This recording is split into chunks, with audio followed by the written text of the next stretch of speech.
Dark web पे सही और गलत के बीच में कोई डिफरेंस नहीं है। I'm Erica Dunn. Can you hear me?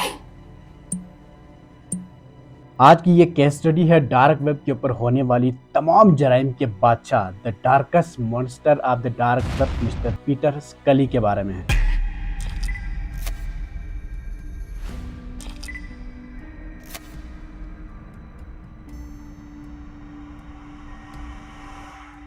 जब मैं इस वीडियो के बारे में रिसर्च कर रहा था तो मेरी फीलिंग बिल्कुल अजीब सी हो गई थी। अब मैं सोच रहा हूँ अगर दुनिया में ऐसे लोग भी एग्जिस्ट करते हैं तो हम हमारी फैमिलीज की कैसे प्रोटेक्ट किया जाए आने वाले दिनों में, हम कैसे लोगों के ऊपर ट्रस्ट कर सकते हैं। आज के इस दौर में ये बहुत बड़ा सवाल है हमारे लिए। तो मैं पहले ही आपको बता दूं ये वीडियो बहुत ज़्यादा डिस्टर्बिंग हो सकती है, इसलिए अगर आपको ऐसी वीडियोस देखने की आदत और हौसला नहीं है तो आप अभी छोड़ के जा सकते हैं। अगर फिर भी आप कंटिन्यू करना चाहते हैं तो हम शुरू करते हैं।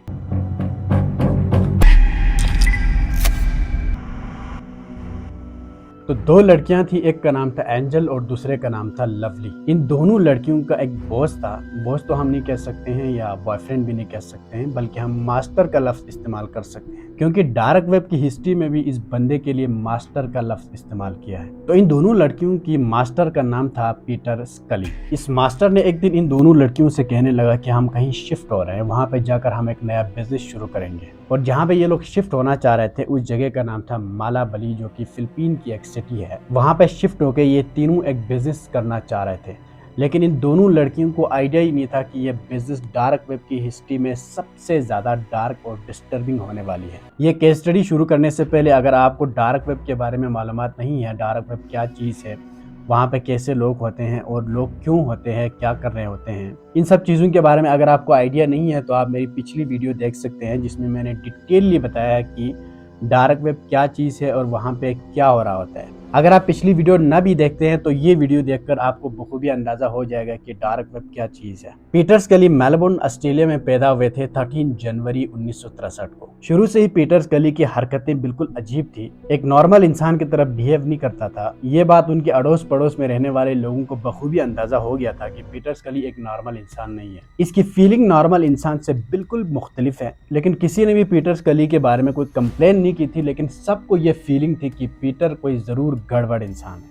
जब पीटर ऑस्ट्रेलिया में रहता था तो वहां पर वो अपने एक शुगर बेबी के साथ रहता था। अब जिन लोगों को नहीं पता कि शुगर बेबी क्या होता है, देखें, एक लड़का एक लड़की को पैसे देकर गुलाम बनाकर अपने अंडर में रखते हैं और उस लड़की से जो भी काम कराना चाहें वो करा सकते हैं और वो उस लड़की से कुछ भी करवा सकते हैं। कुछ भी का मतलब आप समझ सकते हैं कि मैं क्या कहना चाह रहा हूँ। तो उस लड़की को कहा जाता है शुगर बेबी। 2011 में ही पीटर ने अपने फैमिली को छोड़ दिया था। वो उस शुगर बेबी के साथ रहने लग गया था। इस लड़की को वो अपनी हवस बुझाने के लिए इस्तेमाल करता था और जो कुछ भी करना चाहे वो उस लड़की से कराते थे।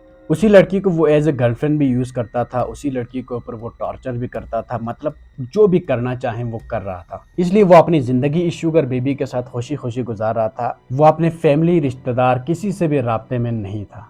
ऑस्ट्रेलिया के अंदर वो न सिर्फ शुगर बेबी का मजा उड़ाता था, बल्कि इसने बहुत सारे स्कैम भी किए थे, जिसमें से एक बहुत बड़ा स्कैम $2.5 मिलियन का प्रॉपर्टी स्कैम था। जब ये पुलिस को पता चला तो पुलिस ने पीटर के बारे में मजीद इन्वेस्टिगेशन की तो पता चला कि पीटर्स के ऊपर ऑलरेडी 170 चार्जेस लगे हुए थे। इतने तादाद में उसने स्कैम्स और फ्रॉड किए थे। जैसे ही पुलिस ने पीटर को ऑस्ट्रेलिया के अंदर गिरफ्तार करने की कोशिश किया तो पीटर ऑस्ट्रेलिया छोड़कर फिलीपीन की तरफ रवाना हो गए और वो फिलीपीन शिफ्ट होकर मनीला नामी सिटी में रहने लग गया था। वहां पर जाकर भी इसकी हरकतें बदली नहीं थी। वो अपने इसी चक्करों में फिरता था कि कोई नया शुगर बेबी मिले और वो उसको एंजॉय करने लग जाए।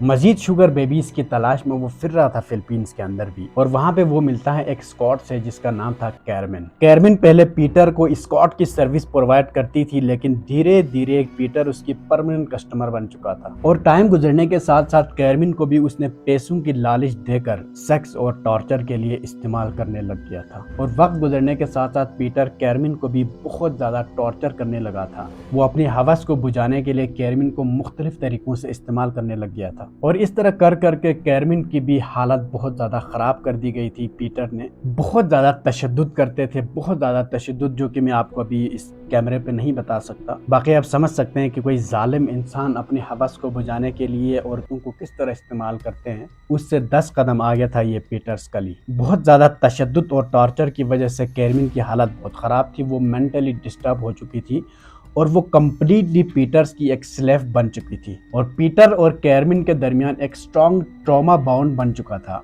इसलिए जो भी पीटर बोलता था कैरमिन चुपचाप करती थी। जो कुछ भी पीटर बोलता था कैरमिन की मजाल नहीं थी कि वो इनकार करे। जो कुछ बोलता था कैरमिन चुपचाप करती थी। कुछ भी का मतलब आप समझ सकते हैं।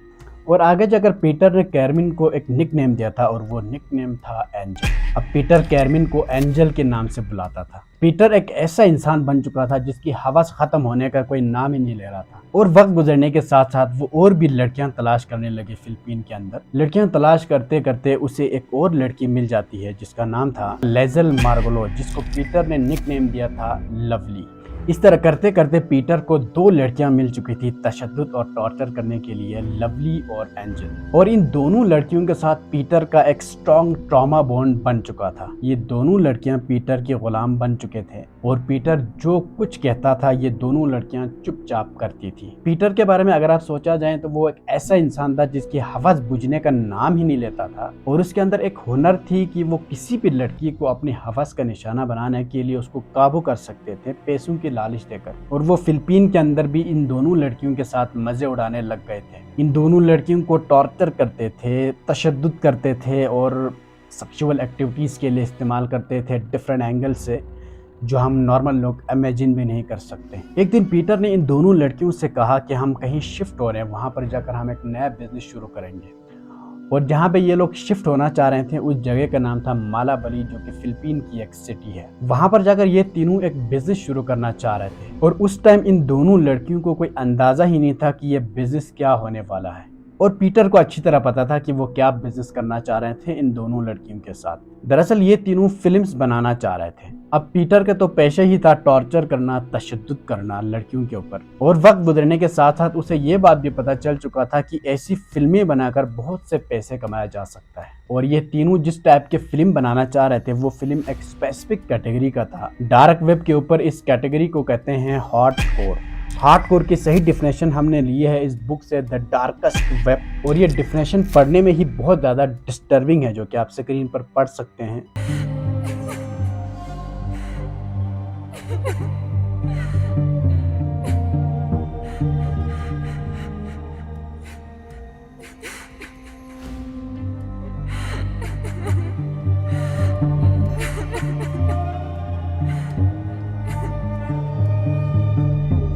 वहां पर शिफ्ट होने के बाद पीटर एक प्रॉपर डायरेक्टर बन चुका था इस फिल्म का। और ये फिल्म मिलता था डार्क वेब के ऊपर। एक वेबसाइट है जिसका नाम है हार्ट टू द कोर। ये वेबसाइट बनाने वाले आदमी का नाम है लक्स के बारे में इस वीडियो में बात नहीं करूंगा वो मैं आपको किसी और वीडियो में बताऊंगा कि लक्स कौन था। पीटर को इस बात का पता चल चुका था कि इस दुनिया में उस जैसे लोग हजारों की तादाद में हैं और वो इसी तरह के कामों को देखना पसंद करते हैं। जो काम पीटर कर रहा था सालों से, टॉर्चर, तशद्दुद लड़कियों के ऊपर, और उसको बखूबी अंदाजा हो गया था कि इस दुनिया में बहुत सारे लोग ऐसे हैं जो इन चीजों को पसंद करते हैं फन के लिए। इसलिए इसने अपने इस बिजनेस का नाम रखा था नो लिमिट्स फन। अब आप समझ चुके होंगे कि पीटर इस फिल्म के अंदर क्या क्या कुछ दिखाने वाले हैं लोगों को। पीटर के बारे में तो आपको बखूबी अंदाजा हो गया होगा कि यह किस टाइप का बंदा था। इस बिजनेस के 3 पार्टनर थे, पीटर, एंजल और लवली। पीटर के बारे में तो आपको पता चल चुका होगा कि वो किस टाइप का इंसान है। और इस बिजनेस के अंदर इन 2 लड़कियों का क्या काम था, एंजल और लवली का। एंजल और लवली का ये काम था कि वो गरीब लावारिस बच्चों को पकड़ के लाना और उनके पेरेंट्स को ये बताना कि हम इनको खाना पानी देंगे, कपड़े देंगे, हर किस्म की फैसिलिटीज देंगे। ये झूठे वादे करके गरीब बच्चों को उठा कर लाना इन दोनों लड़कियों का काम था। और यहाँ पर मौजूद कुछ गरीब वालिदैन तो बहुत खुश थे कि उनके बच्चों को अच्छे खाने मिलेंगे, खाने के लिए और पहनने के लिए कपड़े मिलेंगे। खुश होकर कुछ पेरेंट ने अपने बच्चों को एंजल और लवली के हवाले करने लगे। लेकिन इन बेचारों को क्या पता कि इन बच्चों के साथ क्या होने वाले हैं। तो ये दो लड़कियां एंजल और लवली गरीब बच्चों को उठा कर लाते थे, पकड़ के लाते थे जबरदस्ती, और पीटर इन छोटे छोटे बच्चों को अपने फिल्म के लिए तैयार करते थे। और फिल्म की तैयारी की पहली स्टेप थी इन बच्चों को पोर्न दिखाते थे। वो जबरदस्ती पोर्न फिल्में दिखाते थे और इनको समझाते थे बच्चों को कि इसमें क्या हो रहा है। पोर्न फिल्मों में होने वाली हर चीज को उन बच्चों को पीटर जबरदस्ती समझाते थे, जबरदस्ती उनको दिखाते थे पोर्न्स वीडियोस। अब आप इमेजिन करें ये कितना ज़्यादा जुल्म और टॉर्चर है कि इन छोटे छोटे बच्चों को ऐसी ख़राब और गंदी चीज़ दिखाते थे पीटर, ताकि ये बच्चे अपने फिल्म में अच्छी तरीके से परफॉर्म कर सके। कुछ बच्चे तो देखने से इनकार करते थे, रोने लग जाते थे, तो वो उनको ज़बरदस्ती पोर्न दिखाते थे। अब वैसे भी इन बच्चों को बचाने के लिए वहाँ पे कौन ही आने वाला था।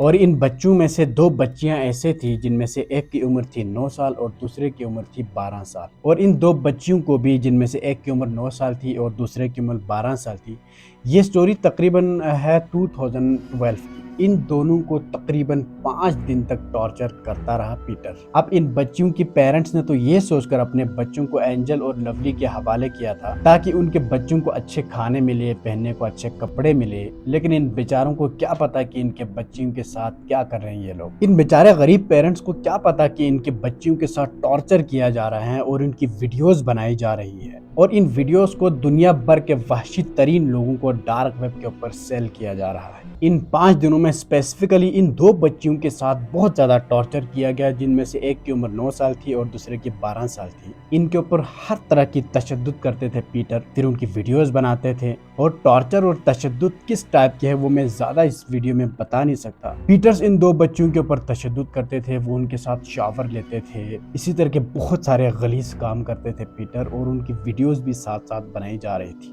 फिर पीटर ने इन दोनों बच्चियों से अपने बैक यार्ड में गड्ढे खुदवाए। तशद्दुद और टॉर्चर करके पीटर जब थक जाता था तो वो इन बच्चों को अपने बैक यार्ड में ले जाते थे और उनसे गड्ढे खुदवाते थे, और इन सारे एक्टिविटीज की वीडियोस भी साथ साथ बनाते जा रहे थे। और एक रात पीटर स्कली ने इन दोनों बच्चियों को शराब पिलाए थे, बहुत ज्यादा शराब पिलाए थे, हाई अमाउंट में। शराब पिलाने के बाद इन दो बच्चियों की जो हालत बनी थी वो आप इमेजिन भी नहीं कर सकते।